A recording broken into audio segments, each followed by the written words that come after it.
Assalamualaikum warahmatullahi wabarakatuh. Alhamdulillahirabbil alamin wassalatu wassalamu ala asyrafil anbiya'i wal mursalin wa ala alihi wa sahbihi wa man tabi'ahu ila yaumiddin. Jamaah yang dimuliakan Allah Subhanahu wa taala. Malam ini kita dipertemukan. Pertemuan ini sudah ditetapkan Allah Subhanahu wa taala ketika Allah menciptakan alam semesta. Lalu Allah perintahkan kepada qalam. Allah bersumpah demi qalam, pena, nun wal qalami wa ma yasturun. Mudah-mudahan pertemuan kita ini termasuk pertemuan yang mendatangkan rahmat dan barakah Allah Subhanahu wa taala. Allahumma shalli ala sayyidina Muhammad wa ala ali sayyidina Muhammad.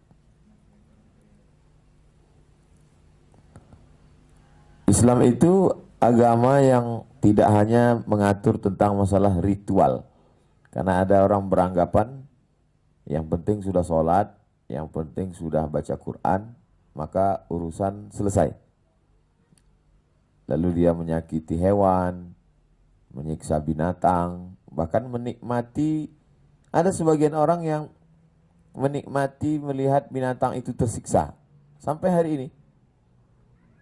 Orang barat itu sampai hari ini masih menikmati bagaimana matador ketika ditusukkan tombak ke pundak banteng, dibuat dia menjadi marah dengan kain merah. Setelah dia mengamuk, letih, lalu puncaknya disakiti. Dan mereka menikmati itu. Maka pencinta hewan di Eropa menentang itu. Tapi masih tetap berlanjut karena yang suka juga banyak. Nah, Islam, kalau orang belajar tentang Islam ini secara mendalam, dia akan lihat bagaimana Nabi Muhammad SAW itu betul-betul wa ma arsalnaka illa rahmatan lil alamin. Kedatangan Nabi itu menjadi rahmat bagi semesta alam. Tidak boleh menyiksa binatang dalam Islam.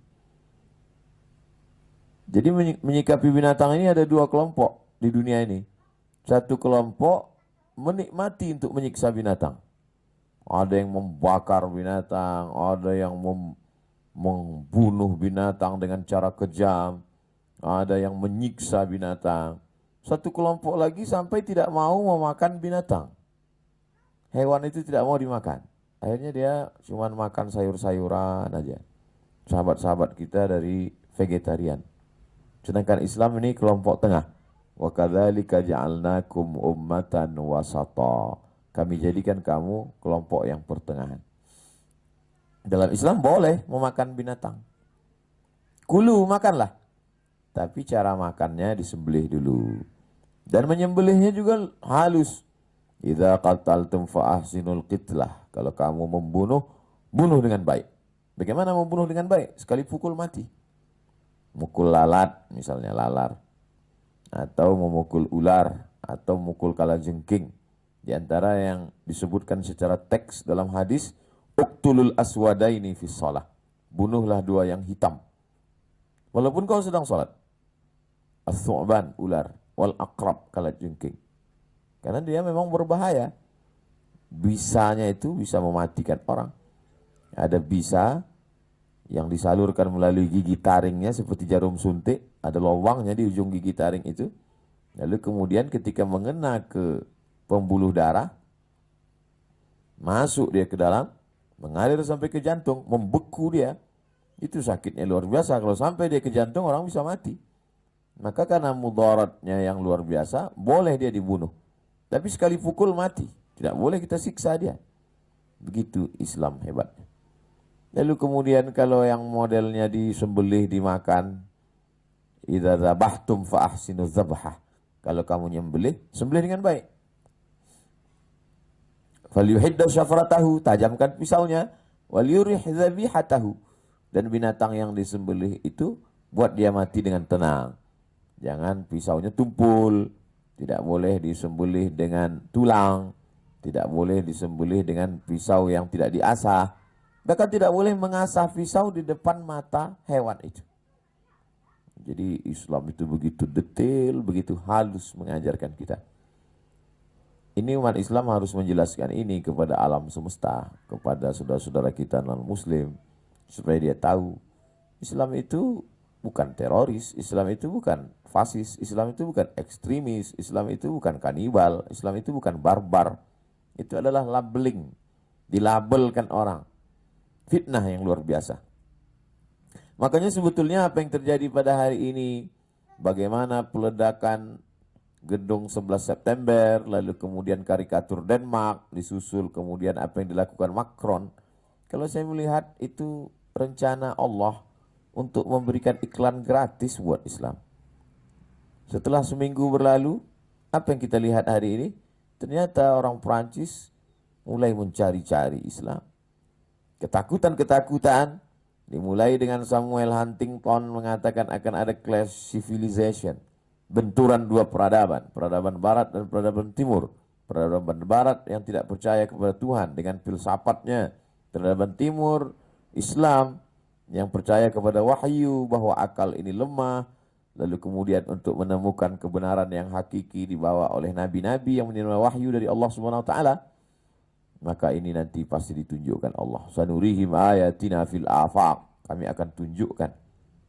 Saya yakin dan percaya, keyakinan saya mendalam bahwa pencinta-pencinta hewan akan mencari, menggali ajaran Islam. Ketika dia menemukan bagaimana membunuh binatang dengan cara yang benar, bagaimana menyembelih binatang dengan cara yang betul, syar'i sesuai syariat Islam, di situ mereka akan berkata, Rabbana ma khalaqta hadza batila. Tidaklah yang kau ciptakan ini sia-sia ya Allah. Tidak boleh menyiksa hewan yang tidak menyakiti. Ketika Nabi dengan sahabat sedang musafir, lalu ada salah seorang itu mengambil api, dia nyalakan di bawah sarang semut. Melihat semut itu berlarian, mungkin dia ada satu kenikmatan melihat semut itu berlari-lari. Maka melihat itu Nabi marah. Apa kata Nabi? La yu'azzibu bin nar illa rabbun nar. Tidak boleh menyiksa dengan api kecuali Rabb, Allah pemilik api. Bagaimana pasukan bala tentara. Dalam Al-Quran ada satu surat namanya surat An-Namal, surat semut. Ada surat An-Nahal, surat An-Nahal, madu, lebah, surat lebah. An-Namal, semut. Beda mim dengan ha. An-Namal, semut, An-Nahal, lebah. Panglima pasukan semut berkata kepada seluruh semut-semut, udkhulu masakinakum. Hai pasukan semut, semua semut masuk ke sarang-sarang kalian. Karena pasukan Sulaiman sedang lewat. Ketika itu Nabi Sulaiman menyuruh seluruh pasukannya, stop, jangan berjalan. Berikan waktu kepada semut untuk masuk ke sarang-sarangnya. Mungkin sebagian orang akan mengatakan ini kisah Nabi Sulaiman seperti dongeng-dongeng saja. Nanti sebelum hari kiamat dibuktikan, ditunjukkan Allah Ta'ala bahwa mereka punya kehidupan. Jadi acara flora dan fauna, ada satu televisi di TV kabel itu kalau kita lihat 24 jam ceritanya tentang hewan, tentang binatang, tentang serangga. Uniknya yang punya konsep itu Quran, Islam. Tapi yang meneliti bahwa semut punya kehidupan itu justru orang barat. Jadi mereka itu sebetulnya sudah berakhlak, sudah berilmu, sudah bersih. Tinggal satu saja lagi, bersyahadat. Dan iklan yang dilakukan oleh barat ini hari ini mencaci maki Islam, itu sebenarnya dibalik itu semua hikmahnya cara Allah Ta'ala. Bad news, berita buruk, itu sebenarnya dibalik itu ada good news, berita bagus. Orang justru mencari-cari. Karena kalau tidak orang akan cuek saja. Tapi begitu difitnah Islam ini agama, membunuh sebelah diri dia adalah salah, pancung kepalanya. Dengan karikatur, na'udzubillah, digambarkan kepala Nabi itu bom yang siap meledak. Maka nanti akan ditunjukkan Allah. Allah berjanji, sanurihim ayatina fil afaq. Kami akan tunjukkan tanda-tanda kebesaran kami di atas semesta alam. Hatta wa fi anfusihim, bahkan di dalam diri mereka ada tanda-tanda kebesaran kami. Hatta yatabayyana lahum annahul haq. Sampai jelas bagi seluruh manusia ini bahwa Allah itu maha benar dan ajaran yang dibawa Nabi Muhammad SAW itu adalah ajaran yang benar. Lalu kemudian ada hewan-hewan ini yang tidak dimakan tapi dipelihara. Di antaranya adalah kucing. Kucing itu disebut dengan at-tawafun wat-tawafat, binatang yang lalu lalang. Tawaf artinya berkeliling. Dia berkeliling di rumah kita.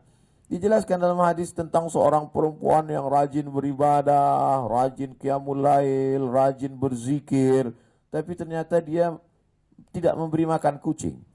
maka disebabkan itu dia masuk ke dalam neraka. Sebab apa? Tak ada kasih sayang dalam hatinya. Berarti ibadahnya palsu. Karena orang yang beribadah kepada Allah, pasti dia sayang kepada makhluk ciptaan Allah. Makanya kalau menyampaikan hadis tentang anjing, sampaikan juga tentang kucing. Bagaimana tentang anjing, najis, kotor, lalu kemudian ada seorang perempuan yang juga kotor karena dia wanita tunasusila, dan dia mengambil air dalam sepatu kulitnya juga yang kotor, karena itu tapak kakinya. Sepatunya kotor, perempuan itu kotor perbuatannya, dan anjing itu juga kotor, najis. Dan ini cerita sebelum Nabi Muhammad SAW pada zaman Bani Israel. Lalu dia ambil air dengan sepatunya yang kotor, dia tumpahkan ke dalam mulut anjing yang juga kotor. Yang memberikan minum itu pun perempuan yang kotor. Tapi lalu kemudian Allah menurunkan rahmatnya. Sahabat bertanya kepada Nabi, lihatlah bagaimana sahabat itu rasional. Sahabat itu bukan hanya dengar, ngangguk, ya, enggak. Sahabat itu rasional, sahabat bertanya. Mereka orang-orang yang cerdas.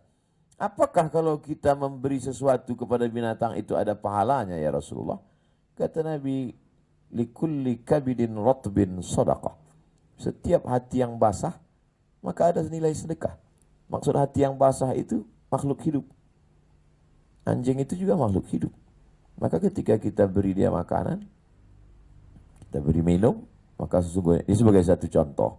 Walaupun setelah ajaran Islam memelihara anjing, maka kalau dia bukan untuk berburu makanan, bukan pula untuk menjaga kebun, hanya untuk hobi saja, dikurangi pahalanya 1 hari sebesar bukit Uhud. Manaqatana kalban. Siapa yang memelihara anjing. Tapi poin yang mau saya ambil adalah bagaimana ajaran Islam memperhatikan 3 aspek hewan. Pertama, hewan yang dimakan, sembelih dengan baik. Yang kedua, hewan yang berbahaya, berbisa, pukul dengan baik. Sekali pukul mati. Yang ketiga, hewan yang tidak bisa dimakan, tapi dia dipelihara, maka beri dia makan. Kalau dia modelnya dikurung, pakai sarang, beri dia sarang, sangkar yang besar. Ini semua ikan, kasih dia airnya bersih, makanannya cukup. Begitulah Islam mengajarkan. Maka nampaklah kedatangan Nabi Muhammad SAW itu, wa ma arsalnaka illa rahmatan lil alamin. Dulu orang kafir musyrik jahiliyah itu ada ternaknya, kambingnya, sapinya yang telinganya itu digunting. Di antara sapi yang banyak itu ada yang digunting telinganya untuk persembahan kepada berhala yang disebut dengan ansab. Innamal khamar, arak, wal maisir, judi, wal ansab, menyembelih binatang untuk berhala.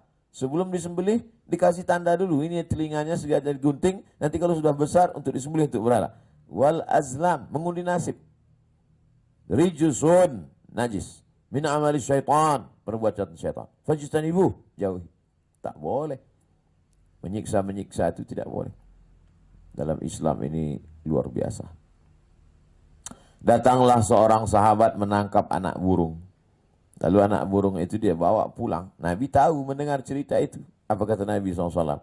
Kembalikan anak burung itu kepada induknya. Karena induknya sedang mencari-cari anaknya. Dan saya pribadi, dulu tinggal di kampung. Pulang dari sekolah, sore pergi ke tempat semak-semak belukar mencari, nampak sarang anak burung.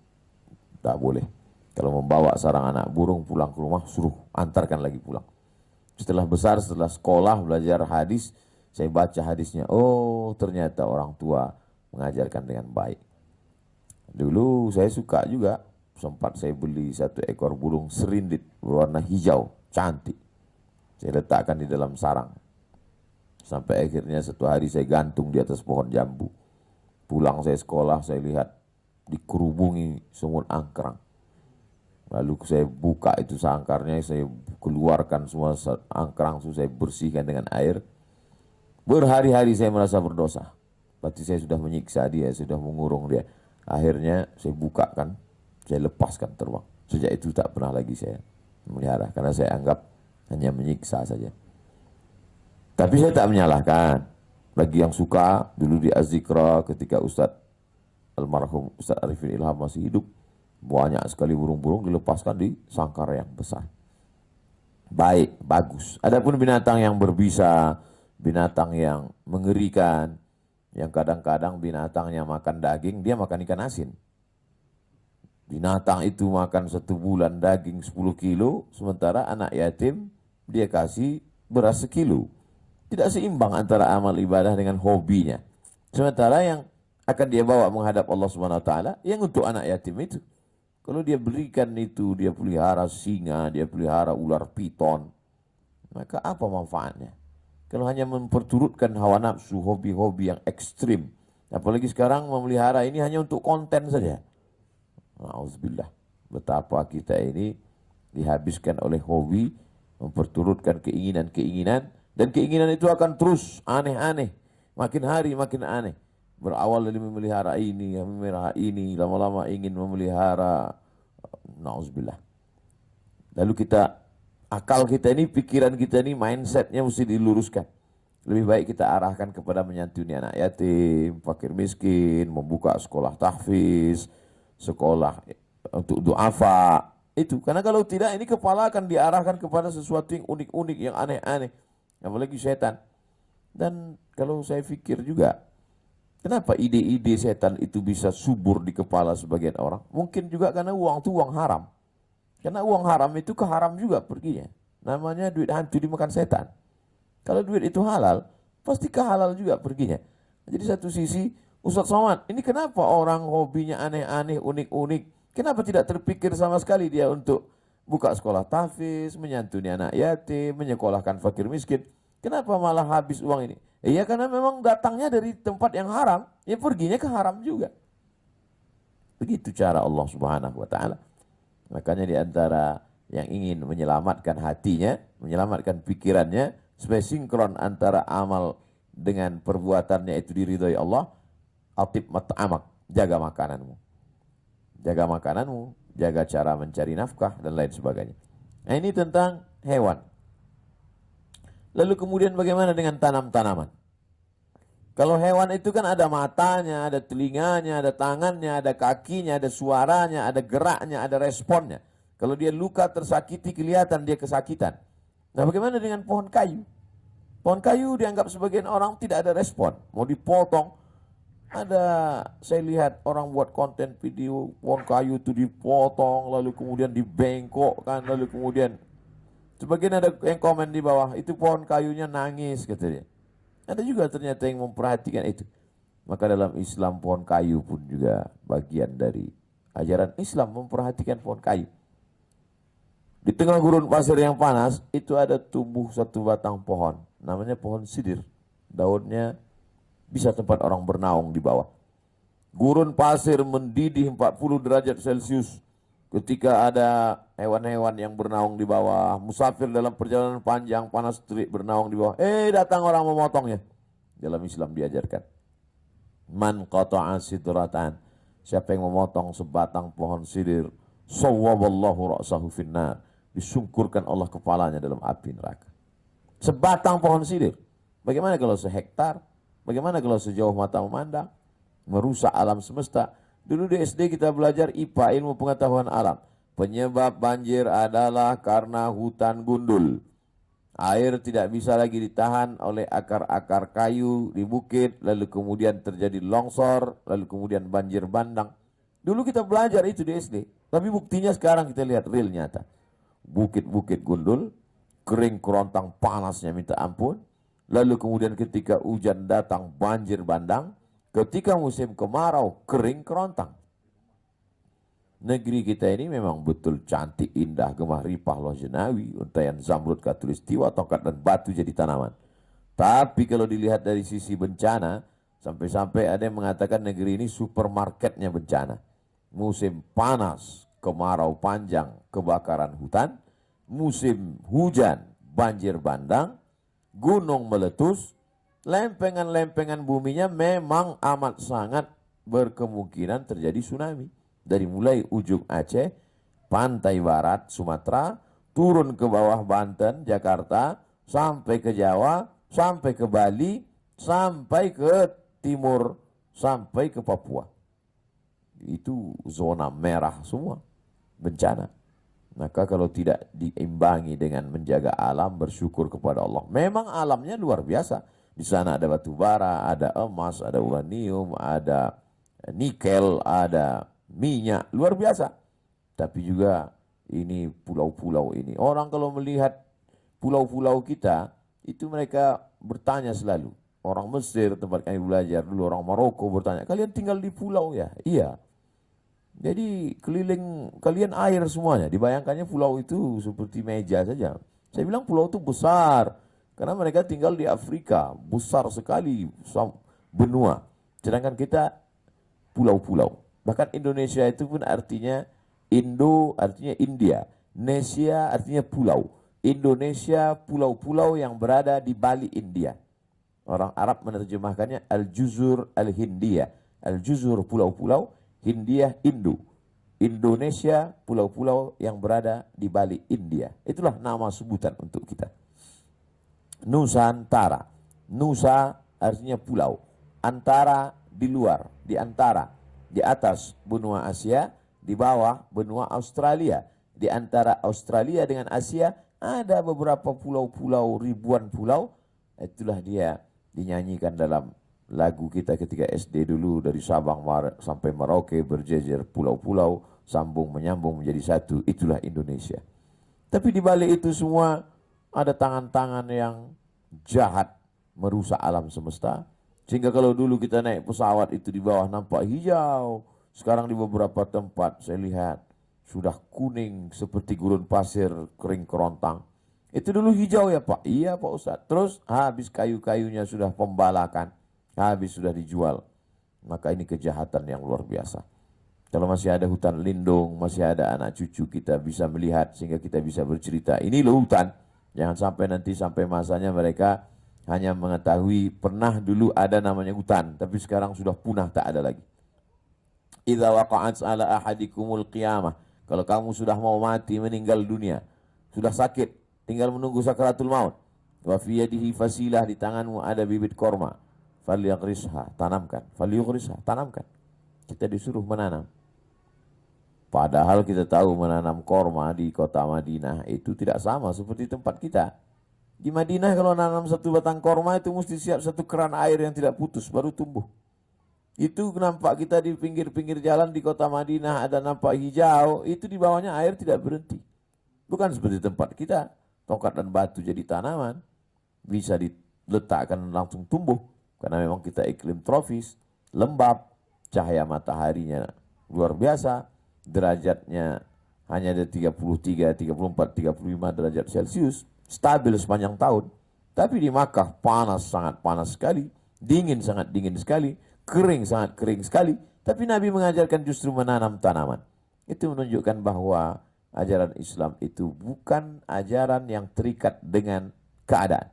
Seandainya Nabi mengajarkan bercocok tanam, Islam itu misalnya di tepi sungai Gangga, tak ada yang heran. Seandainya Islam itu mengajarkan menjaga lingkungan, kebetulan Islam itu lahirnya di tepi sungai Nil, tidak ada yang aneh. Tapi begitu Islam di gurun pasir yang panas kerontang, tapi mengajarkan bertanam, bercocok tanam. Cerita tentang iman pun dikaitkan dengan cocok tanam. Al-imanu bid'un wa sab'una syu'bah. Iman itu 73 sampai 79 cabang. A'laha, cabang yang paling tinggi la ilaha illallah. Wa adnaha, cabang yang paling rendah imatatul adza anit thariq. Cerita tentang iman tapi diumpamakan dengan tanaman, pokok kayu. Cerita sedekah, pokok kayu juga. Matsalul ladzina yunfiquna amwalahum fi sabilillah kamatsali habbah. Orang yang bersedekah itu seperti satu biji. Ambatat sab'a sanabil, satu biji tumbuh 7 cabang 7 bulir. Wa fi kulli sumbulatin mi'atu habbah, dalam satu bulir ada 100. Cerita tentang iman, perumpamaannya pokok kayu. Cerita tentang sedekah, perumpamaannya juga pokok kayu. Padahal pokok kayu paling sulit ditanam di sana. Itu menunjukkan bahwa kita diperintahkan untuk melestarikan alam semesta. Sejahat-jahatnya gajah, paling-paling satu hari dia menumbangkan 10 pohon. Itu sudah gajah yang paling nakal lah itu. Dia tidak merusak alam. Senakal-nakalnya harimau, paling-paling dia bunuh 1 ekor kancil, 1 ekor rusa. Setelah itu dia pun kenyang, selesai. Tapi kalau manusia berapa yang mati hewan itu. Kalau dia sudah membakar hutan itu, habis semuanya. Tanam-tanaman habis, hewan-hewan habis, rata. Berapa spesies punah di atas muka bumi Allah Subhanahu wa ta'ala. Maka betul, zaharal fasadu fil barri wal barri, nampak kerusakan fil barri di daratan, wal bahri di lautan. Siapa yang merusak? Bima kasabat aydin nas, akibat dari perbuatan tangan manusia. Kalau dosa kepada Allah SWT kita taubat, salat sunat taubat. Dosa kepada manusia minta ampun. Tapi kalau dosa kepada alam semesta, bagaimana kita minta ampunnya? Kemana kita minta maafnya? Dosa menghancurkan hutan, menebang pokok kayu, sehingga beberapa kecamatan habis, banjir bandang, ikan-ikannya, karambanya punah, musnah. Kemana kita minta ampun, minta maaf kepada Allah Subhanahu wa ta'ala? Allah tidak mengampunkan dosa kita, karena dosa kita kepada manusia. Maka Islam bukan hanya bercerita tentang tahlil, tidak hanya bercerita tentang zikir, tidak hanya bercerita tentang doa, tapi juga Islam mengajarkan kita bagaimana menjaga keseimbangan alam. Mudah-mudahan apa yang kita kaji pada kesempatan ini bermakna, mendatangkan amal soleh.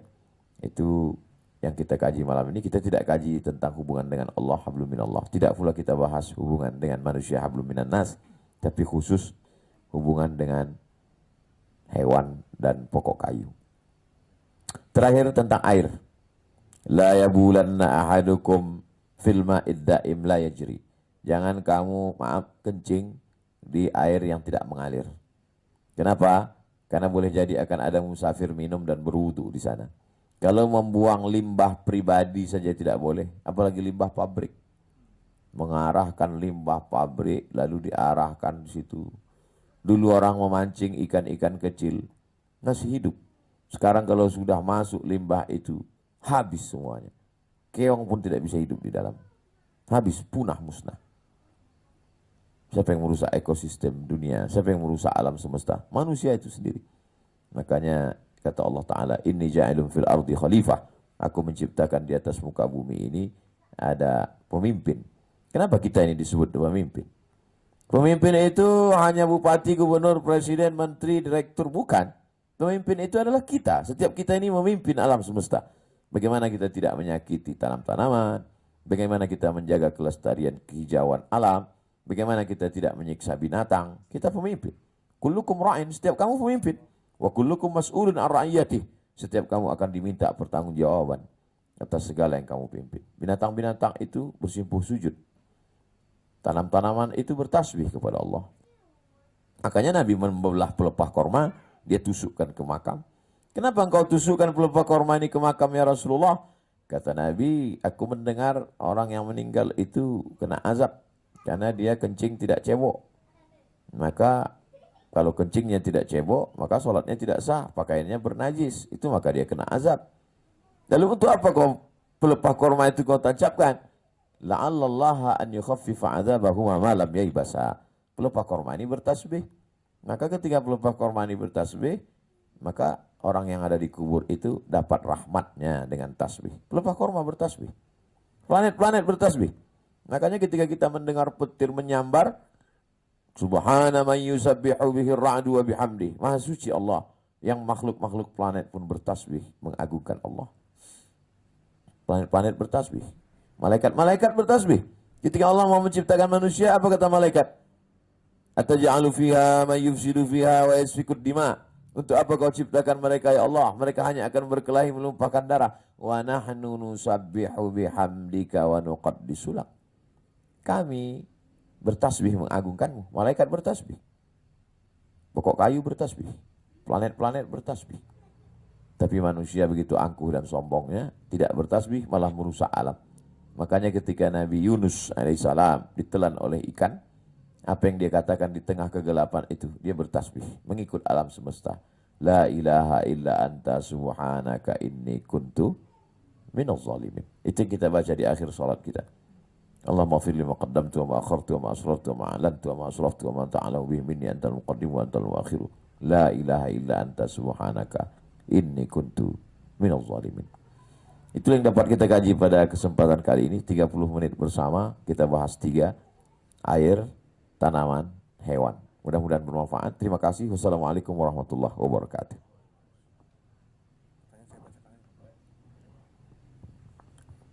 Bismillahirrahmanirrahim. Ada pertanyaan dari, nggak ada namanya di sini, Ustaz. Langsung aja. Jamaah yang ada di sini. 1. Apa batasan penanganan hewan peliharaan seperti burung dan ikan hias? Karena sebagian pemeliharaan beralasan tujuannya untuk memudahkan binatang-binatang itu dengan menyediakan makanan dan keamanannya. Bagaimana, Ustaz? Kandangnya besar. Jangan sampai ikan-ikan besar, ikan-ikan yang setengah meter, koi, tiba-tiba kolamnya cuma dia nggak bisa bergerak. Bayangkan seperti kita ditempatkan di kamar kecil di penjara.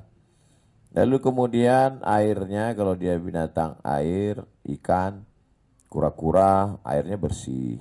Kemudian makanannya. Kemudian dia beramai, berpasang-pasang, beramai-ramai. Begitu juga dengan burung, kandangnya besar, makanannya cukup. Lalu kemudian hewan-hewan, kebun-kebun binatang itu sebagiannya milik pemerintah, ada pribadi tapi izinnya juga dari dinas. Lalu kemudian ada yang milik perusahaan, maka ini juga mesti diperhatikan. Karena kalau tidak kita sudah berbuat zalim, berbuat aniaya terhadap makhluk Allah Subhanahu wa taala. Ada seorang ulama namanya Imam Ibrahim bin Adham. Suatu ketika dia membeli kurma dari pasar, dia pulang ke rumah, dia buka kurma itu, ternyata ada semut di dalam kurma itu. Lalu dia pergi lagi ke pasar. Keluarganya bertanya, mau kemana Tuan Imam? Saya mau pergi ke pasar. Tapi baru pulang dari pasar, saya mau mengembalikan kurma yang ada semutnya ini. Kenapa? Karena berpisah dengan keluarga itu menyakitkan. Ada tak ada orang hari ini yang memikirkan perasaan semut? Sekarang orang melihat manusia ini seperti semut. Imam Ibrahim bin Adham tidak. Dia melihat semut itu seperti manusia juga, yang punya perusahaan, yang punya perasaan, yang punya usaha, yang punya keluarga, yang punya kehidupan. Dan ternyata sekarang kalau orang mau meneliti bagaimana kehidupan semut, bagaimana mereka makhluk juga. Wa ma min dabbatin fil ardi, semua binatang yang melata di atas muka bumi. Wala ta'irun yatiru bi janahihi, burung-burung yang terbang di atas awan. Illa umamun amsalukum, mereka juga umat seperti kamu, kata Allah. Mereka punya komunitas, mereka punya kehidupan sama seperti kamu. Maka ada satu ilmu khusus meneliti tentang hewan, acara tentang binatang, dan menjadi sesuatu yang menarik hari ini. Orang kalau dia tidak berilmu, dia akan memusuhi, membenci, menyakiti. Kenapa? Karena tidak kenal. Maka kita diajak untuk mengenal. Hari ini kita tinggal menonton saja program-program itu untuk mengenal. Jadi kita tanya juga konsultan hewan-hewannya, ada konsultannya, ada dokter hewan, supaya kita tahu. Jangan sampai menurut kita mereka senang, bahagia, tapi sebenarnya mereka menderita. Karena mereka juga punya kehidupan, punya komunitas, punya selera, punya ekosistem, dan lain sebagainya. Demikian. Wallahu a'lam bishawab. Pertanyaan kedua, apa benar jika kita misalkan menanam padi, setiap apa saja yang mendapat manfaat dari padi tersebut itu bernilai sedekah, Ustaz? Ma min muslimin yazra'u zar'an. Kalau ada orang muslim yang menanam tanaman, fayakuluhu tayrun, lalu buahnya dimakan oleh burung, au bahimatun, dimakan oleh hewan. Maksudnya bahimatun kaki 4, kambing, sapi, kerbau. Au insanun, atau dimakan orang. Maka itu menjadi sedekah bagi dia. Maka kalau kita tanam padi, tanam jagung, dimakan oleh burung. Tapi jangan semuanya dimakan burung. Mana untuk kita lagi? Sebagiannya dimakan burung. Maka dibuat orang-orangan untuk mengusir burung. Dibuat di situ patung singa supaya kambing-kambing takut. Nanti diambil oleh sebagian orang. Tapi kita jaga, kita buat pagar. Maka itu bagian yang mereka makan itu terhitung sebagai sedekah. Itu hadis Nabi sallallahu alaihi wasallam. Makanya kita sesempit-sempitnya mesti ada tanaman. Tanam bunga, tanam apa, tanam. Orang Jepang itu tidak banyak ruang, tidak banyak tanah, tapi yang sedikit pun dia manfaatkan. Kalau di atas loteng, tetap dia buat ada tanam-tanaman. Dan ada hewan-hewan peliharaan.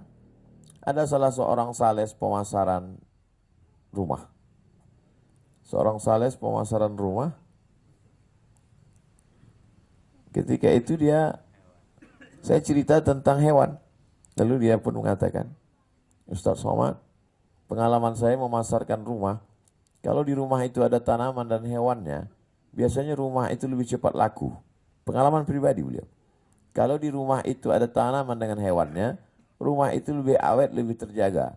Tapi kalau rumah itu tidak ada tanaman, tidak ada hewannya, rumah itu gersang, rumah itu seperti rumah tinggal, rumah itu seperti rumah hantu, rumah itu seperti rumah lapuk, dan lain sebagainya. Kita bicara tentang hewan, dia langsung datang malam ini. Ulat bulu. Tapi induknya nampak. Wallahu a'lam bishawab. Pertanyaan ketiga, kondisi alam yang indah ini identik dengan tempat hiburan. Tempat hiburan ini identik dengan maksiat. Apa yang lebih tepat dilakukan oleh kita yang tinggal di tengah-tengah lingkungan tempat hiburan? Apa lebih baik pindah atau menetap terus memperbanyak ibadah? Saya baru pulang dari Lombok. Ada satu pulau yang cantik, namanya Gili Gede. Gili artinya pulau kecil. Tapi karena di antara pulau-pulau kecil dia yang besar, maka disebut Gili Gede. Lalu kemudian sebagian tanah sudah dibeli oleh investor asing. Karena orang asing tidak boleh punya tanah di Indonesia, maka dipakai nama orang Indonesia. Tapi masih ada saudara-saudara kita yang mempertahankan dengan membuka wisata Islam, wisata syariah. Yang mau tinggal di sana mesti bawa KTP, pasangan suami istri, tidak mau bawa orang lain. Lalu kemudian pula makanannya halal. Dan ternyata peminatnya ada hidup sampai hari ini. Dipasarkan, diiklankan.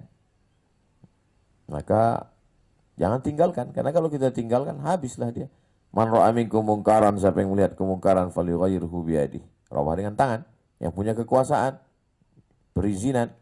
Fa illam yastati', kalau kamu tidak sanggup, fa bilisani, dengan lidah, sampaikan. Termasuk yang kita lakukan malam ini dengan tausiah, dengan kajian. Saudara-saudaraku yang berada di kampus, sampaikan itu sebagai insan civitas akademika. Fa illam yastati, kalau tidak sanggup, fa bi qalbi, dengan hati. Paling tidak kita jangan ikut serta. Ada perlawanan, ada ketidaksukaan, ada ketidaksetujuan dengan itu. Sebagai bentuk perlawanan sebagai orang beriman kepada Allah Subhanahu wa taala. Jadi jangan sampai kemungkaran itu kita diam. Orang yang diam melihat kemungkaran berarti dia syaitan akhros. Syaitan bisu, kata Imam Abu Ali Ad-Daqqaq. Na'udzubillah. Alhamdulillah hari ini hotel-hotel syariah di ibu kota provinsi, di kota-kota besar, tumbuh hotel syariah. Ada kepercayaan. Saudara-saudara kita dari kalangan non-muslim senang. Ibu-ibu walaupun dia tidak Islam, kalau dia tahu suaminya tinggal di hotel syariah, dia senang. Alhamdulillah suami saya sekarang di luar kota, dia tinggal di hotel syariah, hotel Islam. Makanannya halal dan tidak mungkin dia akan bawa perempuan nakal, pasti dia akan di sana baik-baik. Jadi sebenarnya apakah negeri ini akan menjadi tempat maksiat atau menjadi tempat taat, itu tergantung kita masing-masing. Kalau orang yang banyak mengaji, simpel saja teori sosial itu simpel saja. Person baik, menjadi keluarga baik, menjadi masyarakat baik. Jadi kalau masyarakatnya tidak baik, itu karena keluarga tidak baik, karena person tidak baik.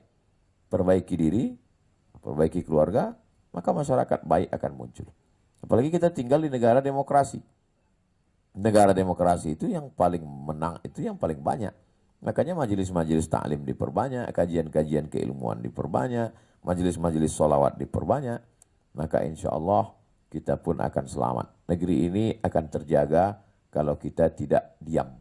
Kalau orang yang benar itu diam, orang yang salah bersuara, akhirnya lama-lama orang yang salah merasa benar, orang benar merasa salah. Maka mesti menyampaikan kebenaran. Itu yang disebut watawasau bil haq, watawasau bis sabr. Wallahu a'lam.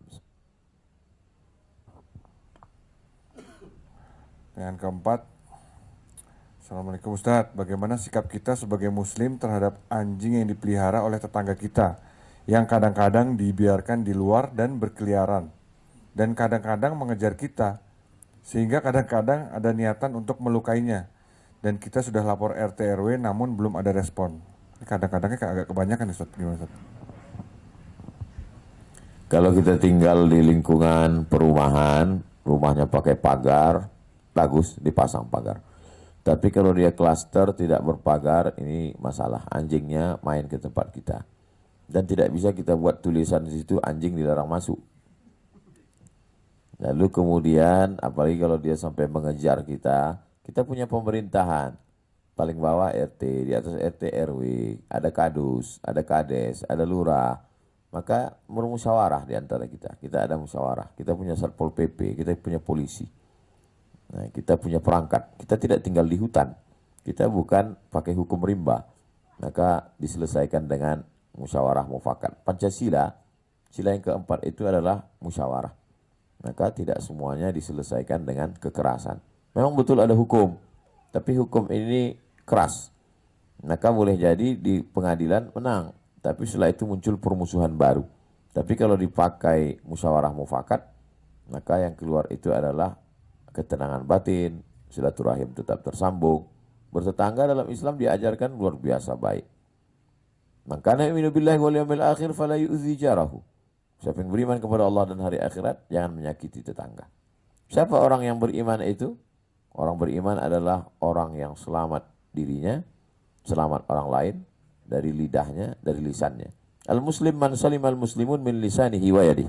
Orang muslim adalah selamat orang lain dari lisannya yang tajam, dari tangannya yang kasar. Sampai-sampai dulu sebelum turunnya ayat tentang warisan, sesama saling bertetangga itu saling mewarisi. Sampai akhirnya turun ayat-ayat warisan, sesama tetangga tidak lagi mewarisi, yang mendapatkan warisan hanyalah ada hubungan nasab saja. Demikian, Allahu a'lam. Pertanyaan terakhir. Bolehkah membeli hewan yang lazim dipelihara, tapi bukan untuk dikonsumsi, seperti kucing, beberapa jenis reptil seperti kura-kura, dan lainnya? Bagaimana juga orang yang menternakkan dengan tujuannya untuk dijual, kucing, reptil, dan sebagainya? Jual beli kucing hukumnya mubah. Kucing yang haram dijual itu kucing liar, kucing hutan, kucing ganas. Kalau kita kucing hutan, itu tidak boleh. Adapun kucing yang itu hukum menjual kucing itu hukumnya mubah.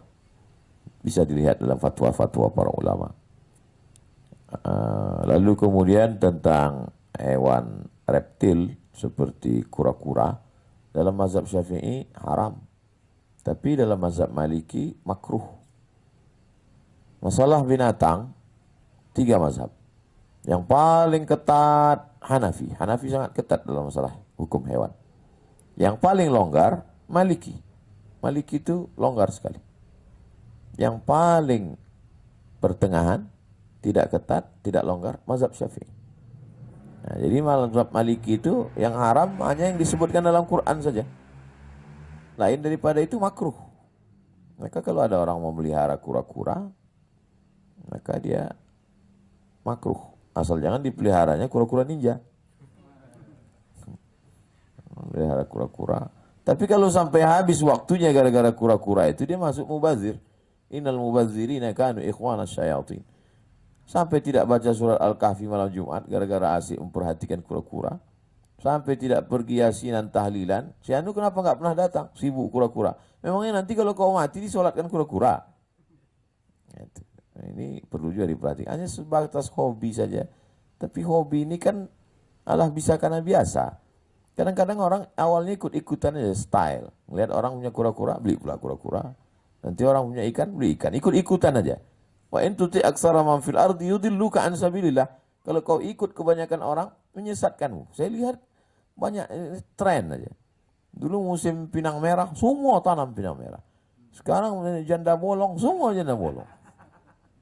Ikut-ikutan ya. Dia pun sebetulnya tidak begitu ngerti, tidak begitu paham. Tapi ikut-ikut arus saja. Tak punya pendirian.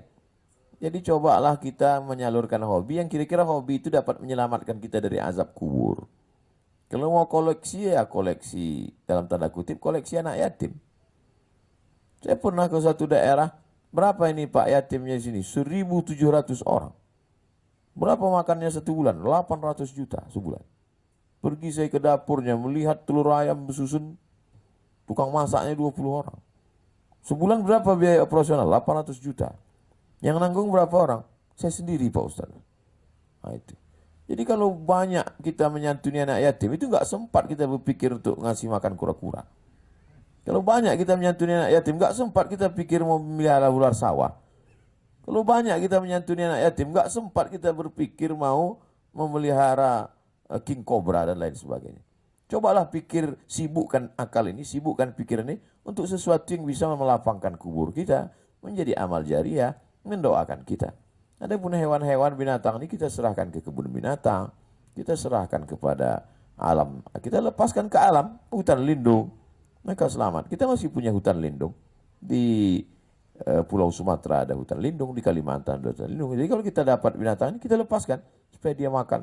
Kadang-kadang kita merasa kita lebih sayang pada binatang daripada alam menyayangi dia. Allah sudah buatkan alam terhampar supaya binatang-binatang ini balikkan dia. Dapat ular sawah misalnya nyasar di got, tangkap, balikkan lagi ke hutan supaya dia dapat makanan di sana. Wallahu a'lam bishawab. Demikianlah kajian kita pada malam hari ini, mudah-mudahan bermanfaat. Saya turun dari pesawat, ketemu dengan beberapa bapak-bapak, Ustadz Abdul Somad, kami dari Badan Penanggulangan Bencana, mohon Ustadz kalau ceramah sampaikan tentang menjaga alam. Dalam hati saya, berarti kamu gak nonton ceramah saya. Saya udah bolak-balik cerita tentang alam ini. Termasuk malam ini kita ulang lagi. Karena memang kita sedang dekat dengan alam. Mudah-mudahan kita termasuk hamba-hamba Allah yang menjaga alam, bukan merusak alam. Ala hazihin niyah al-Fatihah. A'udzubillahi minasyaitonirrajim. Bismillahirrahmanirrahim. Alhamdulillah rabbil alamin arrahmanir rahim maliki yaumiddin. Iyyaka na'budu wa iyyaka nasta'in ihdinas siratal mustaqim siratal ladzina an'amta 'alaihim ghairil maghdubi 'alaihim waladdallin. Amin. La tada' lana fi maqamina hadza dzamban illa ghafartah. Ampuni dosa-dosa kami ya Allah. Wala dainan illa qadaitah. Bantu kami melunasi segala hutang piutang kami. Wala maridan illa syafaitah. Ada saudara kami yang sakit, berikan kesembuhan. Wala mayyitan illa rahimtah. Yang meninggal dunia, ampunkan, curahkan rahmat, lapangkan kuburnya. Allahumma rzuqna al-istiqamata ala syari'atil gharra. Berikan kami istiqamah dalam agama yang benar. Allahumma akhtim lana bi husnil khatimah. Tutup umur kami dengan husnul khatimah. Allahumma ja'al abna'ana wa banatina minas salihin wa salihat. Jadikan anak-anak kami anak-anak yang salih dan salihah. Allahumma ja'al akhir kalamina inda intihai ajalina. Jadikan akhir kalam kami ketika ajal kami sampai. Yang terakhir keluar dari mulut kami, la ilaha illallah Muhammadur Rasulullah sallallahu alaihi wasallam.